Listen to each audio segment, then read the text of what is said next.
coming up on Book Club Date. And they're both like feeling like, oh my gosh, like I do like a good dose of romance. By the way, the saddle thing, why don't they all have saddle? Anyway, we're going to get into that. Can we not have the kids watch their parents be put to death? Welcome to Book Club Date, the show where a husband and wife invite you to join in discussion of our latest read. Today, that book is Fourth Wing by Rebecca Yarros. We'll start out with quick spoiler-free reviews for those just wanting to know if this book is up their alley. Then, if you have read the book or you don't care about spoilers, no judgment from us, we'll dive into a brief plot summary followed by some discussion questions that we encourage you to join in on the comments. And we invite you to subscribe wherever you are watching or listening to this podcast. But you can find everything on our YouTube channel at Book Club Date. So without further ado, let's go ahead and get started. All right, Katie, you want to hit us with a synopsis of Fourth Wing by Rebecca Yarros? Yes, so I apologize in advance for mispronunciations. It's just something that happens. So it is. Fourth Wing follows the character of Violet Sorrengail, a young woman who's forced to enter Basgiath? I think it's Basgiath. Basgiath War College. Basgiath. Where only the strongest survive to become dragon riders. Who doesn't want to ride a dragon? Rawr. Despite her physical limitations, Violet must navigate a brutal world filled with dangerous rivals, intense training, and treacherous politics. As she struggles to prove herself, she discovers hidden secrets that could change everything she thought she knew about her family, her kingdom, and the war that they're fighting. With dragons, magic, and high-stakes action, Violet must find her strength and decide where her true loyalties lie. It's intriguing. It's a good, fantasy premise of, dragons and war and all that. So, we're assuming that you've read it or you're just intrigued by it. So, I'm going to give you the spoiler-free review, or mine at least. It's fairly short. So, Fourth Wing is a phenomenal fantasy novel that generally delivers on most of its fronts. The world building is intriguing with a richly developed setting that draws you in from the start. The protagonist, along with a cast of compelling side characters, keeps the story engaging. And the pacing is spot on. Sometimes fantasies do have a tendency to drag. This one, not so much, which is pretty refreshing. Yeah, I thought the pacing was really nice. Yeah, definitely. You know, if I had to give an elevator pitch for this book, I would describe it as a coming-of-age story where Hogwarts meets Hunger Games. So I think if you like those two things, or if you like one of those, or you're familiar with one of those and you're okay with it, that kind of gives you a rough idea of what you're in for. It has a fun camaraderie among schoolmates, but there's also just this constant deadly stake where characters can and do die relatively quickly. By the nature of this college, they get off relatively quick, so you don't get attached too much, but there are some that, Yeah. She's not afraid to rip that Band-Aid off. Throughout the book, you'll encounter themes of loyalty, self-discovery, and courage. There is a notable element of romantic and sexual attention, but the explicit scenes are minimal, and they're easy to skip over if you prefer. That's what I ultimately did. Due to the mature themes, colorful language, and sexual content, I would recommend this book for readers aged 16 and up. Overall, I would highly recommend Fourth Wing to anyone who enjoys fantasy and is looking for a little more action-packed fantasy. So That is my spoiler-free review. But I think what's more intriguing is the community reviews. This book on Goodreads has almost 2 million ratings. Wow. Yes, it has. I didn't realize that. That's so many. This book is wildly popular. And, part of that, I was not sure if it was going to live up to the hype. I knew there was a lot of hype around it, and I was kind of hesitant, actually. Mm-hmm. Even though, for all intents and purposes, it fits, criteria that I do enjoy in books. But I was kind of well, is it going to live up to the hype? Right. Which is always, frankly, I tried to read Hunger Games. I read the first book. I don't think it lived up to the hype. Right? Like for me personally, right? Yeah. If you enjoyed that book, that's cool for you. That's great. Well, that's wonderful. But right. This one, I too was concerned. Yeah, and I was really pleasantly surprised, and I finished it quickly. Yeah. I was very into it. Yeah.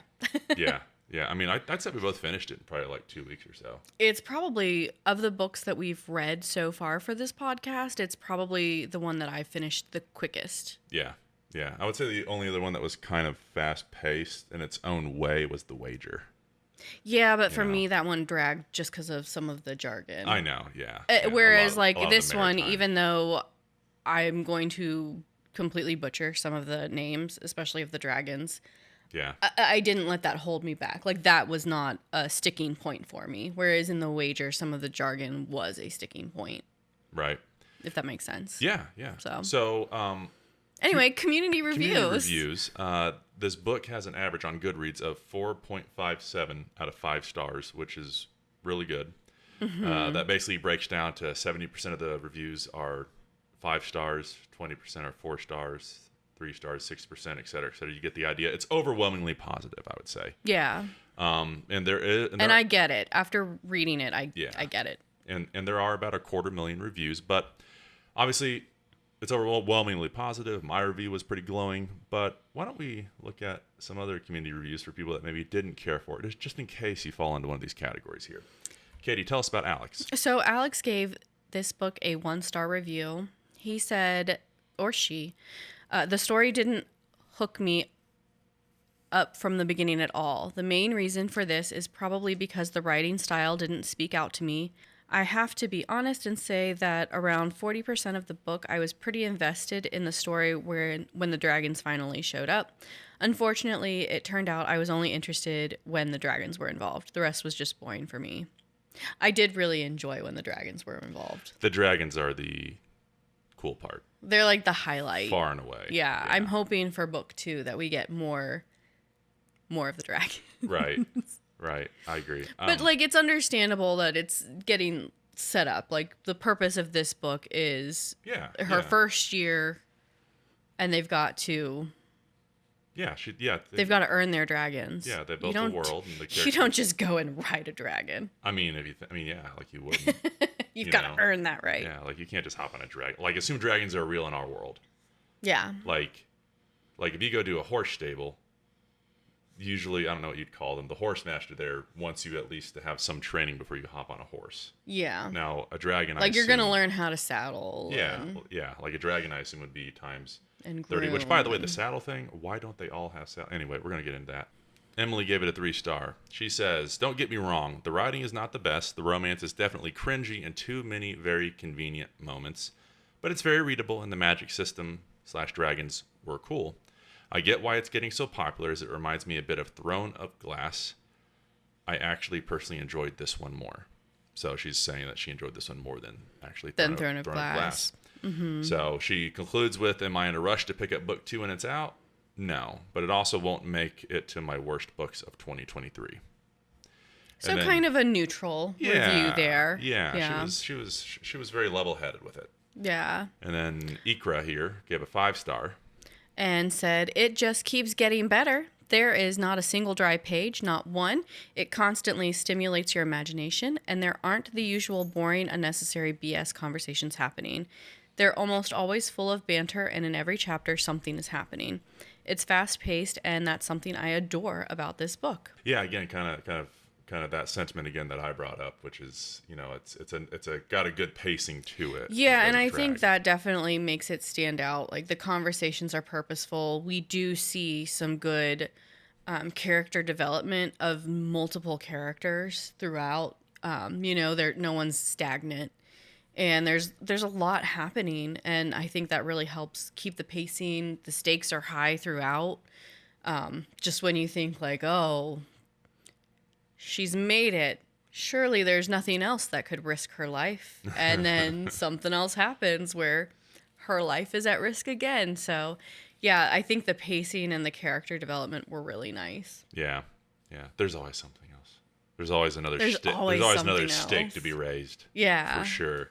But that's when you know it's a good book. It's like there are some people who, like, I know when it comes to stories, they want just the happy Hallmark story, and I get it. Sometimes you want that. Yeah, there's a time and place for that. Yeah, but by and large, this one's going to keep you on the edge of your seat more. Yeah. If the stakes aren't continuously being raised in a thoughtful way, books get boring really fast. I think the next step is to give you guys a spoiler warning, because we're about to get into some plots. So you've been warned. That's it. Let's get into it. Katie, you wanna start us off with the with the plot summary? This is from thebibliophile.com, and there's more of a breakdown there, so we'll have that linked in our show notes. Our main character is forced by her mother, a high-ranking general in the kingdom of Navarre, to enroll in the dangerous and brutal training to become an elite dragon rider at Basgiath War College. Audiobook for days here. We're going to depend on Josh today for some name pronunciations. That's all right. So Basgiath War College. There she meets Xaden, whose father was executed by Violet's mother for leading a rebellion 5 years ago. Violet manages to survive training and bonding with not one, but 2 dragons. And that scene, oh my gosh, I was like, oh my goodness. Tarn is a large black dragon, and Andarna is a small golden adolescent dragon, something that has never happened before. No one's ever bonded with the type of dragon that Andarna is. Tarn is mated to Xaden's dragon, Zagail. Yeah, sorry. I was trying to remember how they said it in the audiobook. Zagail, I think. Okay, so yeah. Tarn is mated with Violet's dragon, big black dragon, is mated with Xaden's dragon, Zagail, which creates a bond between Xaden and Violet, also known as like a forced proximity, kind of. What? No, that's what it is. You're the romance specialist. Cool. So we've got forced proximity trope and enemies to lovers. As Xaden helps to train and protect Violet, they develop feelings for each other. Eventually, Violet discovers her new signet power, a power manifested from the bond between a dragon and its rider. Her signet power is wielding lightning, which, by the way, is a really badass scene. I must say so. Whenever it finally surfaces, it's pretty cool. It is, because hers takes the longest, forever in her mind to develop. Certainly longer than her classmates. So signet power, she's got this lightning signet power. Pretty cool. Just before graduation, Violet goes with Xaden and a small group he trusts to complete a mission at an outpost outside the kingdom's boundaries. Xaden reveals he and his friend have been delivering weapons to help protect Poromiel, their enemies, Navarre's enemies. So Violet is under the impression that these are bad people.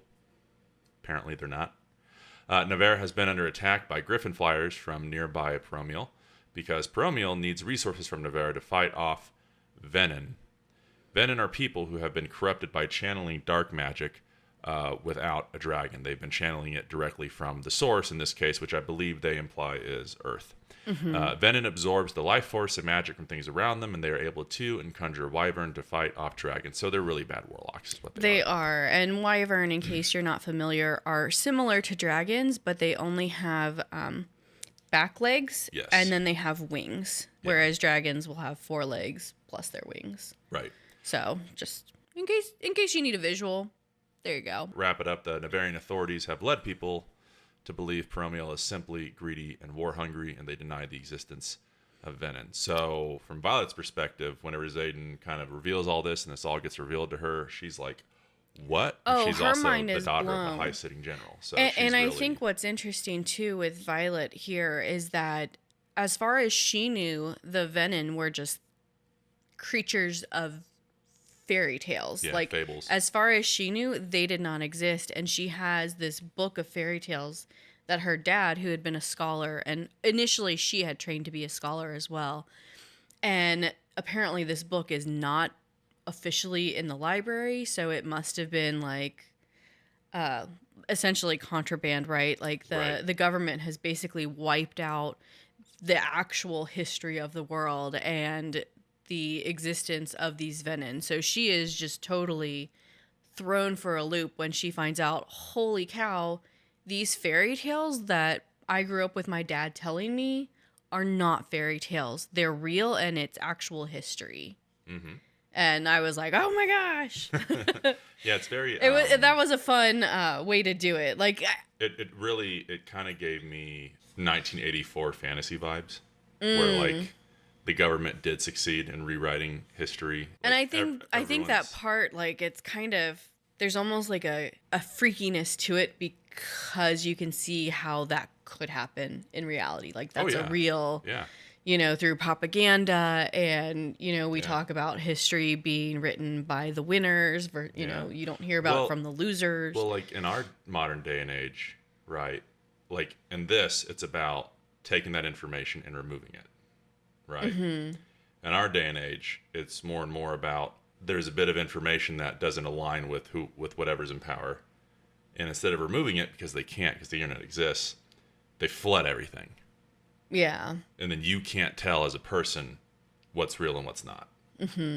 So anyway, not to get on a huge sidebar there, but that is an interesting conversation to have on the whole. And I suspect in Iron Flame, in the sequel to this, she might go into it more. I hope she does, because that's an interesting bit. Yeah. And, just because we love you guys so much, I have not started reading the second one yet, even though this one ended and I was like, I need to start the second book. We will. Because I am invested now. We will.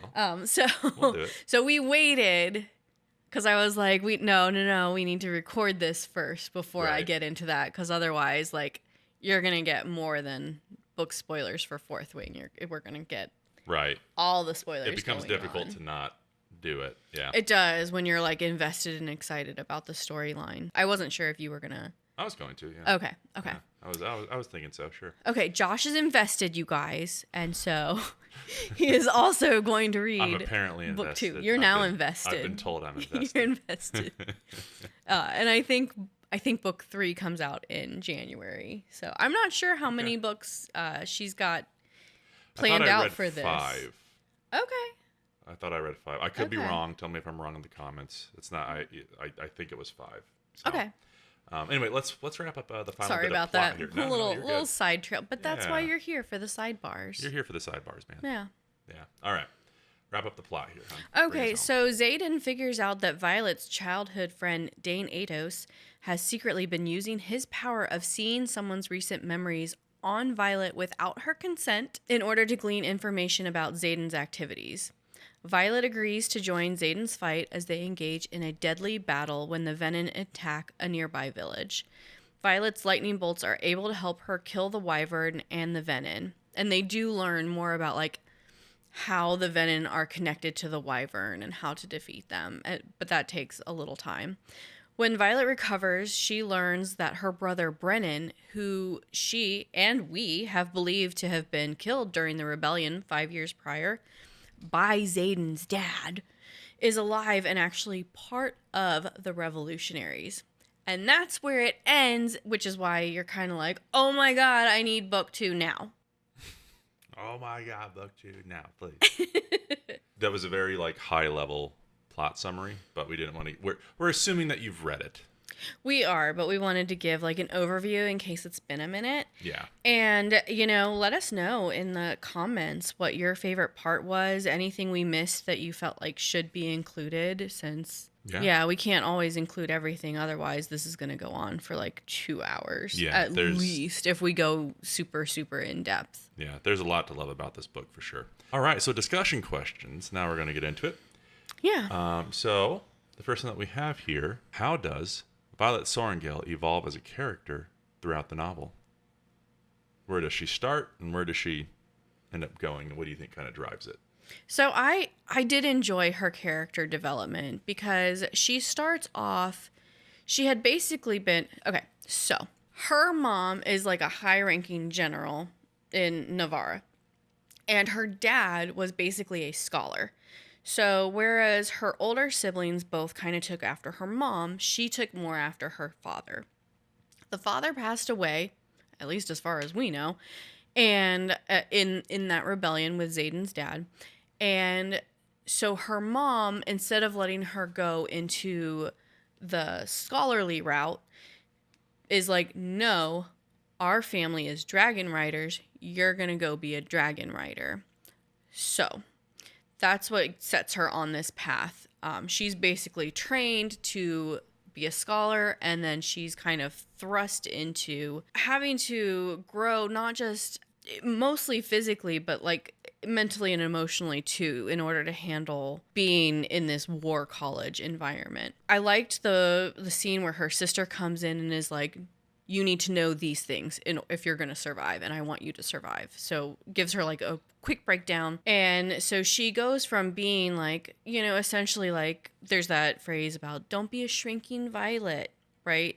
And so she goes from being more of a wallflower type of personality, quiet, intellectual, to having to stand up for herself in multiple ways. As, there's one student in particular who's like, I'm going to kill you. I'm going to kill you. And she really has to learn to kind of ground down into her own power and self-worth and kind of say, no, you're not going to. You're not going to kill me. I'm not going to die today. And that kind of becomes her mantra that keeps her going and growing to say, like, you know what? I'm not going to die today. I'm not going to die today. And we see her then put herself in situations like when she saves Andarna, because some of the other students are like, this dragon isn't worthy of being alive. We're going to go kill her. And Violet is just like, no. Nobody is aware that Andarna is just a adolescent. Yeah, she's dragon. Just like a junior dragon. Yeah, she just that's hasn't. All she is. She hasn't gone through dragon puberty yet. And effectively, yeah, but essentially, the dragons don't want that to be known. Right, that is a high-level dragon secret, and now Violet knows. And I think it was clever that then Xaden's nickname for Violet is Violence, and she really has to, even though she's like, don't call me that, I'm not violent, but she kind of has to embrace her inner violent side in order to protect those that she cares about and herself. Right. I liked how they used her knowledge that she gained in training to be a scholar, and she was able to utilize that knowledge and information as a strength in becoming a dragon rider as well. Right. Yeah. There's a lot of what's the word? Juxtaposition with Violet. Right. Like she's legit. She legitimately has a chronic condition. So she is like physically impaired. Yeah. So right from the get-go. So she really, like, as far as the other students in this war college are concerned, she is the weakest link. Mm-hmm.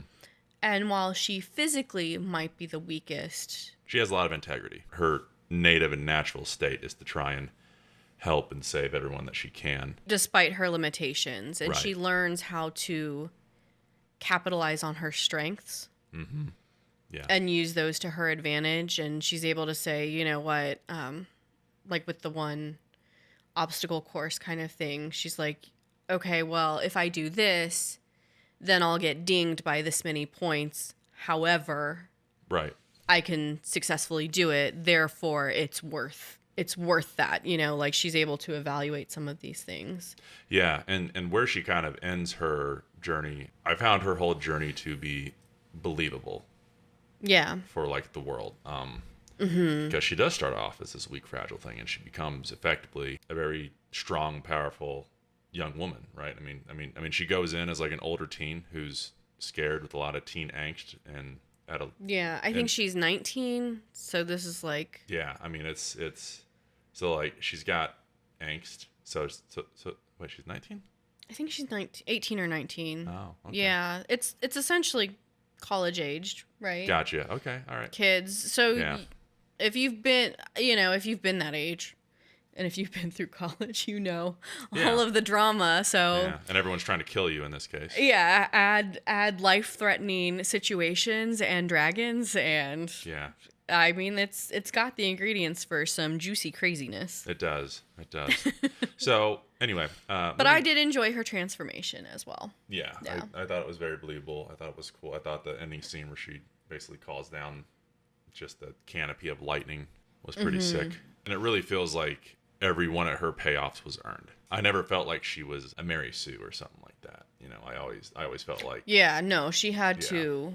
She definitely had to put the work in. Yeah, and oftentimes, even when she did get a payoff, it would hurt her to the point where she had to go and recover. Yeah. I mean, even with all the lightning, she also had that internal struggle of, like, this is so destructive, because with her siblings' powers, with their signet powers, like, her brother's was healing or mending, and her sister's she was able to, like, extend these shields, protective shields. Wards. And so she kind of expected that her signet power would be tied to something protective or mending or something similar. And here hers is like this extreme violent outburst. And she's not comfortable with it. Babe, how did you feel about the world of Basgiath War College and the Kingdom of Navarre?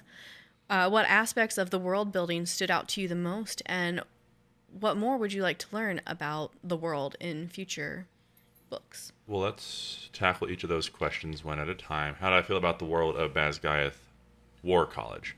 It was very cutthroat, particularly the Writer's Quadrant. Mm-hmm. I wanted to see and hear more from the healers and scribe quadrant, and also just like the regular soldier quadrant. I thought would be interesting to kind of hear about. Yeah, we really only got a flash of that one. Yeah. I mean, it was. She focused on the writers quadrant. Mm-hmm. I kind of liked how those were all separated because she elected to write it in first person. We only got to see through Violet's eyes, basically, and in this case, it was the writers quadrant. But she had enough information about the scribe quadrant where you had an idea of what they were doing and all of that. So. Yeah, and I liked how at one point, because they have like student work assignments, and so she starts off working in the kitchen doing breakfast because she's used to getting up early, and she's like, well, this also gives me access to my enemy's food and I can poison them. Right. And but then once she becomes a writer, they assign her to basically be a library gopher. Mm-hmm. And I thought that was neat that she got to see her friend who is a scribe. And I did think it was neat that the inclusivity she added there with her friend being deaf. Yes. And so neat. They were signing to each other. And so I thought that was really neat to include as well. Yeah. The Kingdom of Navarre, clearly a military state, right, where the military kind of holds all the power. Yeah, and I think we're going to learn more of it.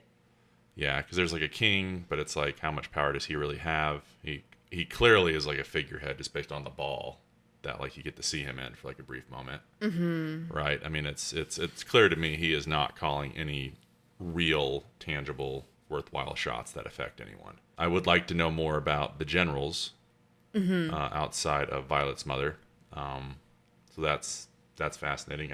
We got just a brief flash of the one guy. As we got some interaction of different students from different backgrounds within the college, we're going to get interaction and more information and storytelling from, frankly, just different countries and different cultures, because it's a whole new world just opened up to Violet, right? And because it's first person, a whole new world just opened up to us at the very end of this book. And she's been very sheltered relatively to like the truth with a capital T, right, of the world. Yeah. So Rebecca Yarros, the author, made this really great, cool culture and country in the Kingdom of Navarre, and I'm curious if as much care and expansion and details have been hammered out for these other countries and how much we'll get to see of that. Yeah. So I'm looking forward to that, and that's what I hope to see in future installments. Overall, world building, thumbs up for me. I liked it. It was good. I enjoyed it too. Yeah. And I do think we're gonna get more of the outside world as we continue on. I also suspect that the real bad guys are like the Venin. Do you think the brothers are alive? The brothers? From the fable. Right? Oh. Because one brother rode a dragon. One brother, I forget what the other brother did, something else. And then the one became like a Venin. Yeah. More or less. The other one's a Griffin Rider. A Griffin Rider, right. So a Dragon Rider, Griffin Rider, and then one who is jealous, he just channeled straight from, I guess, the source, in this case, I guess the Earth. So I'm kind of curious. Yeah, well, I mean, we'll see. I think they were... I'm kind of curious if that one brother was betrayed. Could be. So, I wonder if, I do think there's a lot more to what's going on that has just been eliminated from the history through propaganda. Right. And that Violet's going to then become exposed to and learn about. And right. Yeah. I'm curious whether she does end up going back to the War College. Whether they all go back or because they were very much set up To fail. to fail and be killed in that that battle. Yeah. Yeah. Well, So we'll see. But it was a neat scene. It kept me on the edge of my seat, and I was like, oh my gosh, there's a lot more to this world that we didn't expect. there is. Let's see. But it's here. interesting. So yeah. Our next question, let's go to the romantic elements. And Katie, I'm going to ask you this because I think this is more your alley. How did you feel about the romantic tension and relationships in the book?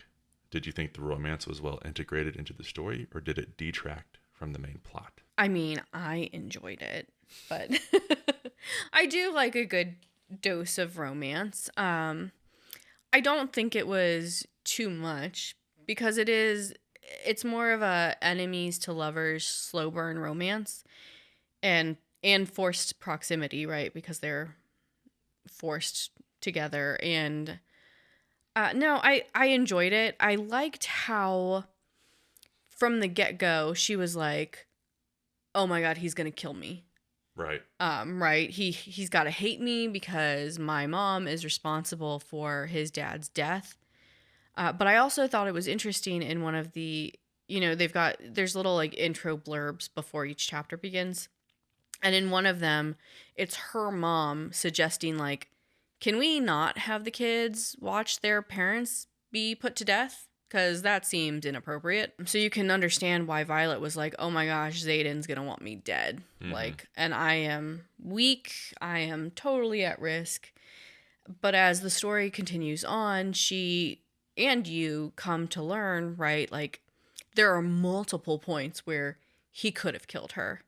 And you see where he is basically, even by feeding into telling the other students, yeah, she's mine, I'm going to kill her when I want to, when the time is right.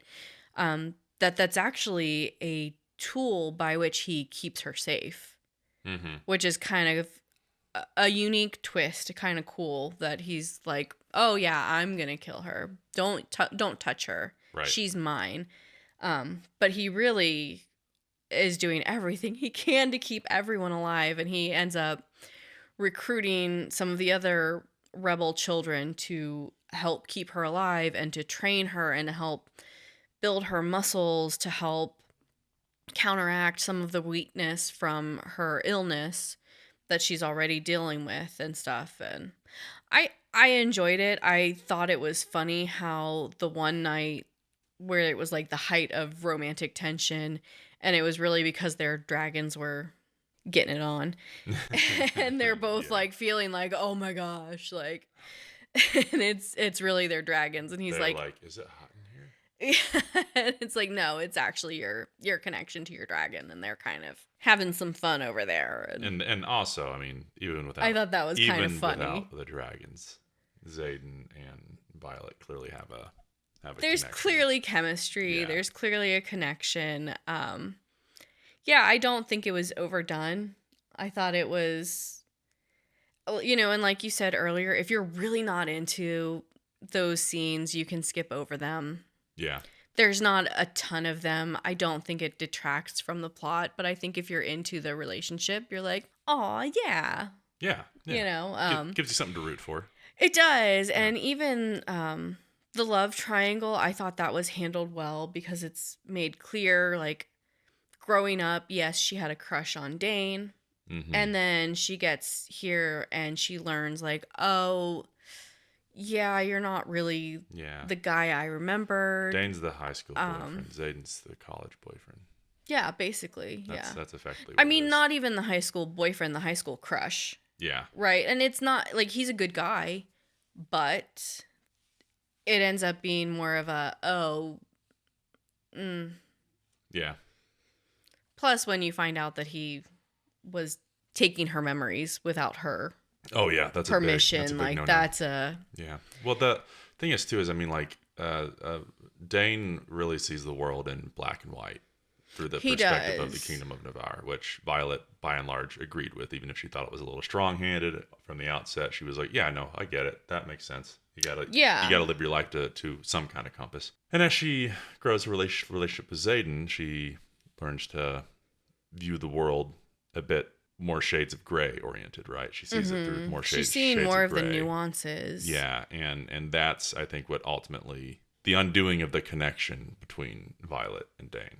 Is Violet keeps seeing more and more information, and basically like Dane is like, no, that's not what we were taught, and Violet's like, well, forget what we were taught. I just saw this.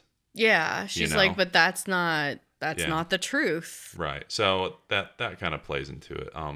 Yeah, I thought the romance was pretty good. I always feel weird reading steamy scenes, so when those couple scenes were coming up, I was like, okay, I got the idea. All right.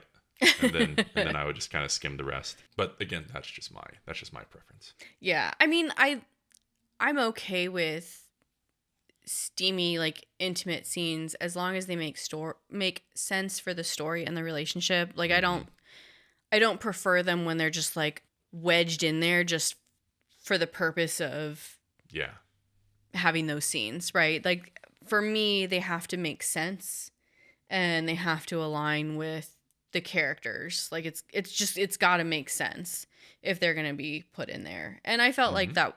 Felt like they were done well and they made sense for the relationships, right? Like, toward the beginning when Violet's convinced that Xaden's going to kill her, there aren't those scenes. But there's like that underlying attraction. And so I think she did a really good job of handling the nuances of that.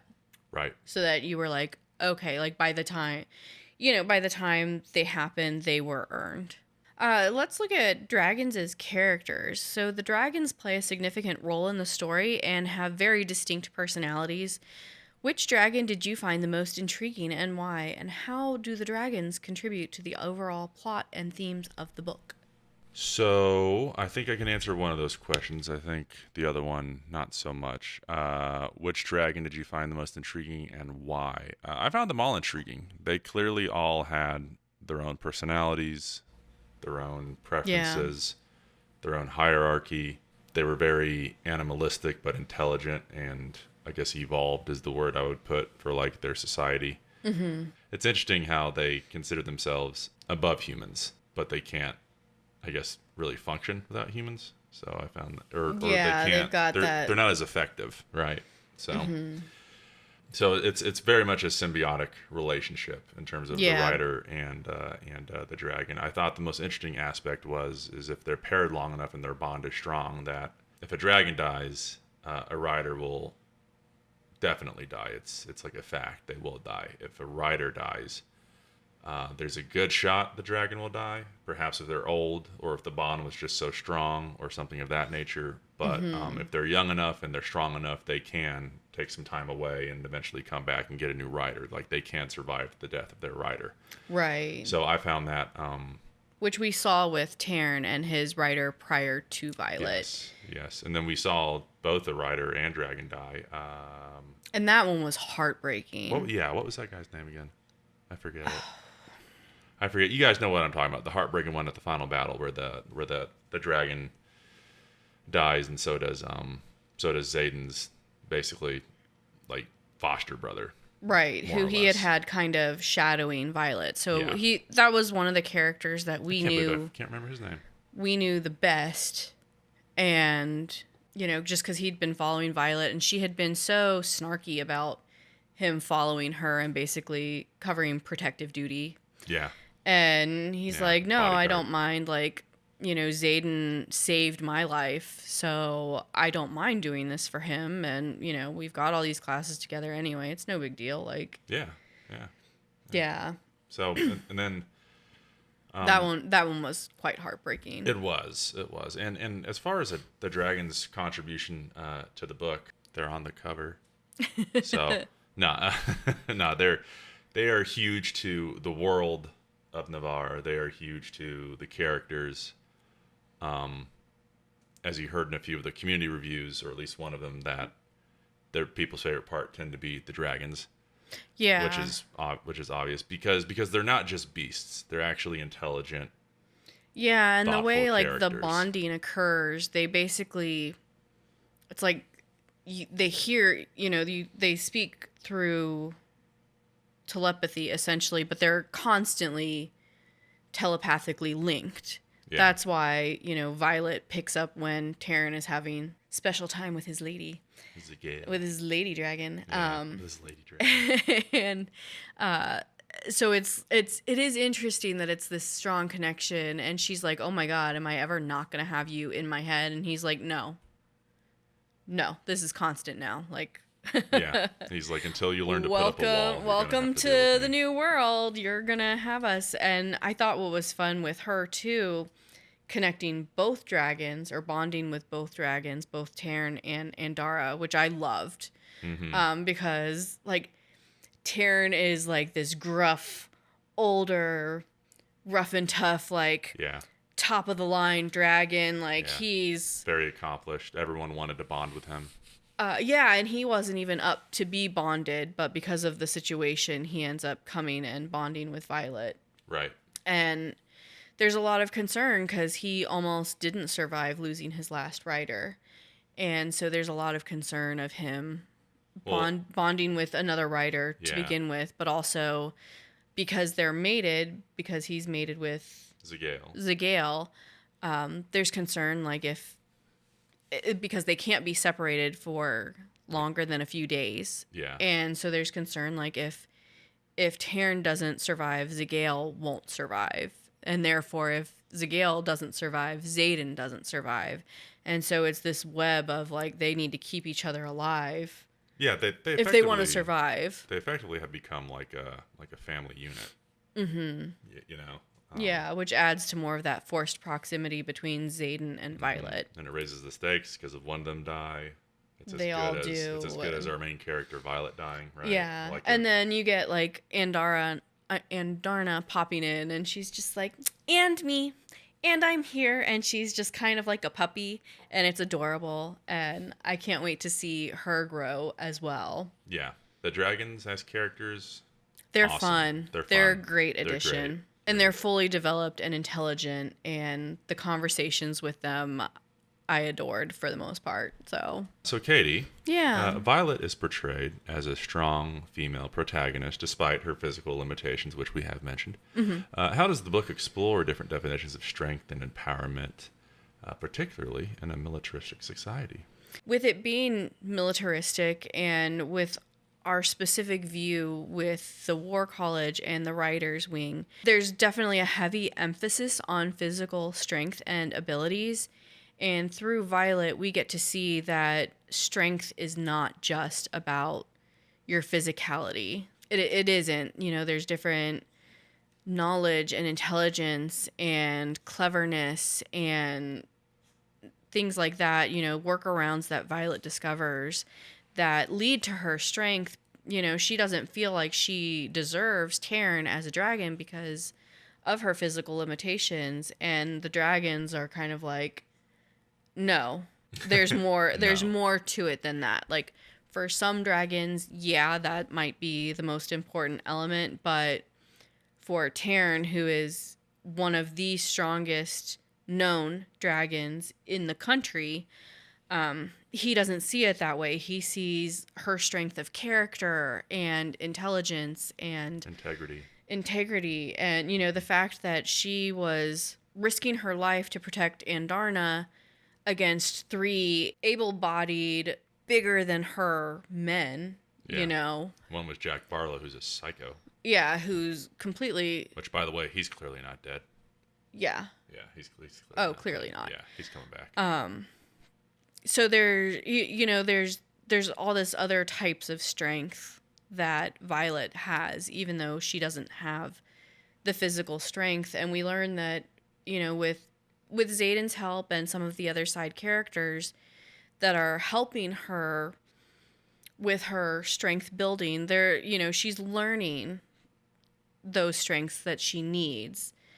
And she's got to learn to accept help from Taryn. Because they ride without saddles. And you would think that would have been a thing. That they would have figured out. It doesn't make sense to me. I thought that was stupid from the get-go. Yeah. So there's this way that Taryn uses his scales to kind of hold her on. And she's like, no, I need to learn how to hold on by myself. I need to develop that strength. And you can develop that strength with him helping. But as it works out, she ends up falling a lot, and he catches her a lot. Right. Which a lot of the dragons would not do. They would just be like, well, right. Too bad. Which ironically, it actually kind of... I think there's one time in the battle where she falls out or off, right? Mm-hmm. And I think, compare that to the first time she falls. She doesn't freak. Yeah. You know what I mean? Like she knows the sensation of falling. Well, and I can see that actually becoming a strength, right? Because once Andarna is big enough and actually able to be ridden, you could toss Violet from one dragon to the other. Yes. And kind of like have her working with these two dragons, like dodging out of the way of things, getting where she needs to be faster. And it could really just like open up all these really cool battle techniques for her that I hope we get to see. Yeah. Well, and also, I mean, if you have a unit of dragons large enough, because Taryn is so influential in their dragon society, or however they paint it. Yeah. She has two dragons, basically. I mean, Violet is clearly going to be some type of battlefield type commander where she's going to be most useful. Yeah. She will not necessarily be the most useful fighting dragon to dragon or dragon to wyvern. You know what I mean? Like she'll be, I think Violet's well, and with her power too, useful. You'd rather have her out and able to pull down lightning where it needs to be rather than in the thick of things. Yeah, I think she needs like a wide viewpoint to be able to, like so. Yeah, and the other thing is the way the dragons are able to communicate with her. Like, she could get a good overhead view of what's going on by having Taryn over here and Andarna over here. Correct. Yeah. And they could both... I thought it was cool how, like, even Andarna could let Violet see through her eyes. Yes. And so and she I think that's going to come back around. Yeah, so I think she's going to have some really cool abilities with the two of them. Yeah. Which will be neat to explore. And I love the differences of their personalities, too. Yeah. Well, we just came back to dragons. See, this whole book is about dragons. You try to talk about female empowerment, and you just go back to dragons. It's all about dragons. But no, I think it's good. I think it sets a good example for girls growing up today because, there's so much, especially with social media, against you, and that just makes you feel like there's so much that can make you play the comparison game and make you feel insecure and uncertain. It can be really difficult to see your own strengths. And I think this presents a good, like if you want to read into it, it presents a good example and scenarios of, you do have strengths and it might not look like someone else's strengths. So it's important to recognize your own strengths and develop what you can and utilize the strengths that you have. And some of the other things you're able to learn. If there's a strength that you feel like you don't have, you can learn it. And you can also maximize and make the most of the strengths that you do have to kind of get where you want to be. Well said.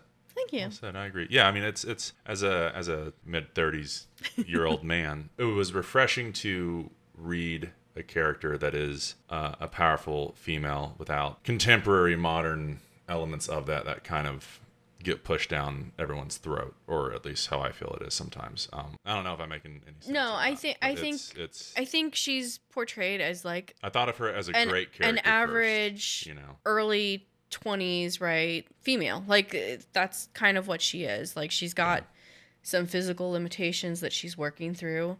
Some of us do have physical limitations. Some of us have more of a mental where we hold ourselves back. And I think Violet has a little bit of that. We see her insecurities. Mm-hmm. I thought she was well developed and relatable. Right. In that way. Right. Yeah. And we also see her coming into her own. And that's kind of something that I think is relatable to a lot of girls and women. Like we do have to kind of learn how to get there for ourselves as well. Although generally not with the life-threatening elements, but that adds to the entertainment of the book. It would almost make it easier if dragon riding was a thing, though, right? I mean, that'd be pretty cool. Yeah.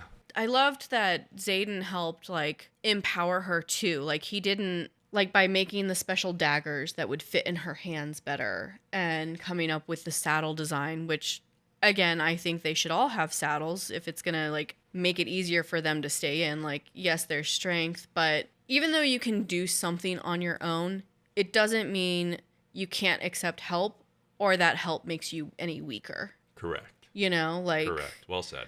And I think that's something that we kind of forget sometimes, and Violet clearly forgets multiple times, but like accepting the help doesn't mean you're weak. In our Western world, we're very pro-independent, which is not always for the best. Yeah. You know? But I think there is a strength too to saying like, yes, I can do this on my own, or I can learn to do this on my own, but it's not necessary. And by accepting help here, it frees me up to use my strengths even more over here. And that's going to actually be more beneficial in the long run. Were there any plot twists that surprised you, and how effective do you feel the foreshadowing was in this story? Did you predict any of the major reveals or twists? So the foreshadowing was effective because none of the plot twists surprised me like, oh, I didn't see that coming. No, I've read enough books to get a sense. Yeah. But the foreshadowing was so good when the twist did happen, Brennan coming back, the Venon's nature, wyverns, those sorts of things. When that stuff did happen, I was like, that makes sense. Yeah. There's nothing worse than a plot twist, quote, coming up, and the reader is like, all right, that seems convenient. You know, like, yeah. Like it's because. I mean, I've read one where there was no. I read one book where it was kind of a mystery and like like a murder mystery kind of thing, and the bad guy was not foreshadowed at all, and it just popped up at the end, and I was like, really, like. Yeah. You feel like you wasted your time. Yeah, you almost feel betrayed by the story because you're like, that was not like this person wasn't in the story except for maybe once. Like there was no hint at all. So it just didn't feel satisfying. And that could be frustrating as a reader. Yeah. Yeah. So no, I think foreshadowing and plot twists, I was able to appreciate them. The one that I did fully expect to happen, and when it did, I was like, yep, called it. I have a little note in my Kindle Scribe on one of the times that they mentioned Brennan. I'm like, he's still alive. Yeah. Well, they mentioned him a lot. Yeah. I'm like, he has to be still alive. So at the very end, when he's like revealed, I'm like, okay. Yeah. So like, I was excited. But I felt like it was a satisfying reveal too. It was a satisfying reveal. You're like, okay. Yeah. And it also led to, between that and, like I mentioned earlier, the little blurb that was like within a letter written by the mom, I almost wonder if the mom knows more than she lets on. I'm sure she knows more than she lets on, but for her to have been so adamant with Violet that like, no, you're going to be a dragon rider, I almost wonder if part of it is like, if you're a scribe, you're going to be stuck in a library. You're not going to learn of the truth. Yeah. And clearly the dad knew the truth. Yeah, I think General Sorrengail was and is aware that Brennan is alive. I have suspicions she might be hedging bets. She was married to Violet's dad, who was a scholar and knew about the venom and the wyvern. He knew they were real. She knew they were real, et cetera, et cetera. And I think she decided, through some reason or another, that the best and most optimal solution is I stay here and do what I can here. And Brennan, you go over there to the rebels and you help them. Yeah, you help from there. That way there's at least two of us trying to get this thing figured out. You know what I mean? Yeah. Because she's very secretive. She's very distant. We don't really ever see her interacting with her superiors. Right. So there's like just the one. Yeah. Briefly where they are there for the party. Yeah. So I'm assuming a lot here. It seems like there's a lot potentially there, and that could also make an interesting like double agent kind of character. Yeah, and you're not going to involve your children if you can help it. Like, she involved Brennan, but maybe that's because Brennan was the oldest, and her two daughters, maybe she, at this point, she doesn't want them to know the full picture yet. Well, and maybe like it could be that she's kind of ensuring that they get into positions where they are able to learn the truth. Right. And kind of make decisions on their own. Yeah. Hopefully for the best. And I think Xaden's agreement with, I think it was with Violet's mom. Like, that was Yeah. that, because he makes an agreement that all of the rebel children will go through the Rider College, and he's doing his darndest to keep everyone alive, and he's kind of... Which is clearly going against, which is clearly not what the king or that general, I forget his name, like the head general, he fully expected most of them to die. And it actually turns out many of them are making it through. Yeah. And so now he's kind of like, ugh.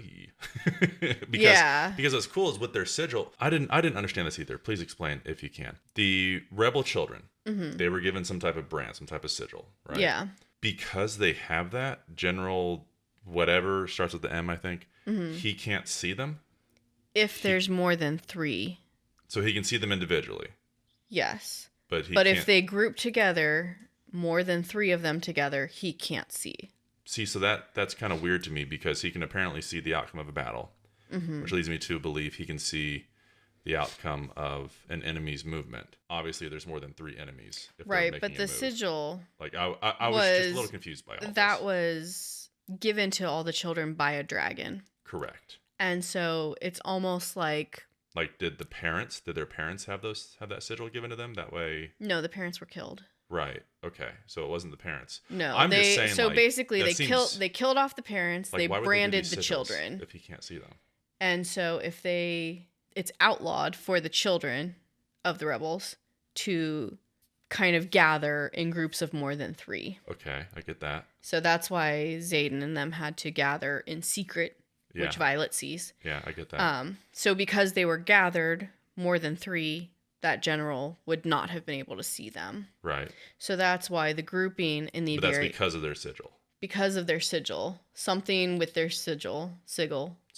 Why would they... Which was applied by a dragon, and the dragons have their own... so the dragons... dragons have their own government and kind of society that... What I'm saying is that general did not order the sigil, right? I'm not sure who ordered it. That's where I was confused.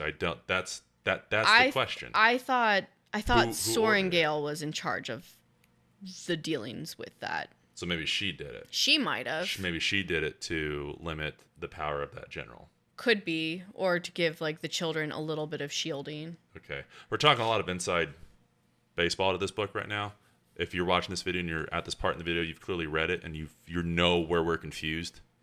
Short of spoilers for Iron Flame, let us know.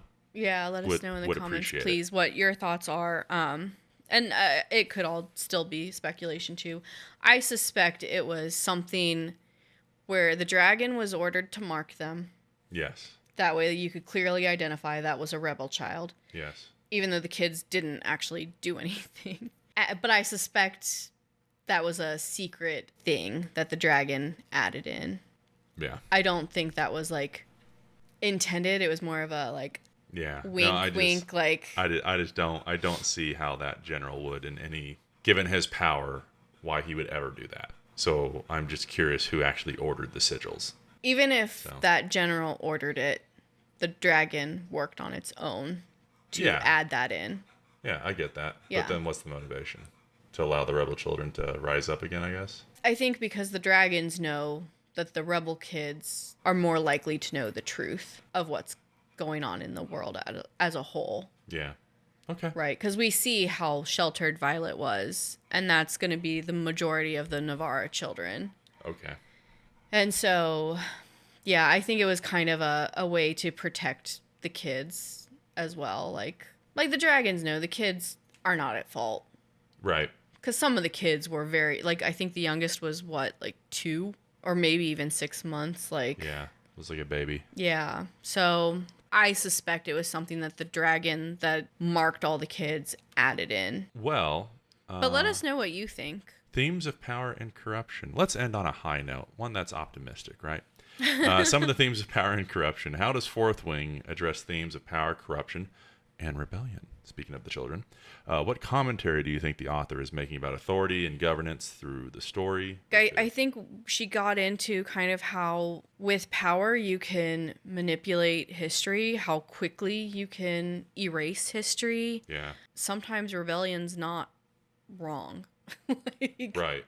I think it shows or that the victor's not always correct. Right. And just kind of how you can utilize propaganda, Education.